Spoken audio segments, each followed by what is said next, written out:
Hi, injection എടുക്കുന്നതിൻ്റെ അന്നോ അതിൻ്റെ പിറ്റേ ദിവസമോ ഹോസ്പിറ്റലിലേക്ക് വരണം എന്നാണ് നമ്മളുടെ സ്വരമോളിലെ ഡോക്ടർ പറഞ്ഞിരിക്കുന്നത്. അതുകൊണ്ട് 3:30 ഷെഡ്യൂൾ എടുത്തിട്ട് ഞങ്ങൾ ഹോസ്പിറ്റലിലേക്ക് പോയി. പക്ഷേ ഇന്ന് ഹോസ്പിറ്റലിൽ ചെന്നപ്പോഴത്തേക്കും ഞങ്ങൾക്ക് 4:30 വരെ വെയിറ്റ് ചെയ്യേണ്ടി വന്നു.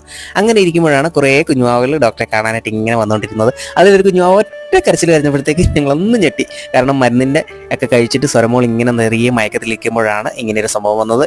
അത് കേട്ടപ്പോൾ ഞങ്ങൾ വിചാരിച്ചു മൊത്തം ഇപ്പോൾ ഇവിടെ ഒരു സംഗീതമയമായിരിക്കുന്നു, കോറസാക്കി വന്ന്. പക്ഷെ ഒന്നും ഉണ്ടായില്ല. ഡോക്ടർ വരുന്നവരെ കുഞ്ഞ് നല്ല മയക്കത്തിലായിരുന്നു. ഡോക്ടർ വന്നതിന് ശേഷം ഡോക്ടറോട് നല്ല കമ്പനിയായി, എല്ലാ കാര്യത്തിനും സഹകരിച്ചു, മറ്റൊരു കുഴപ്പങ്ങളും ഇല്ല.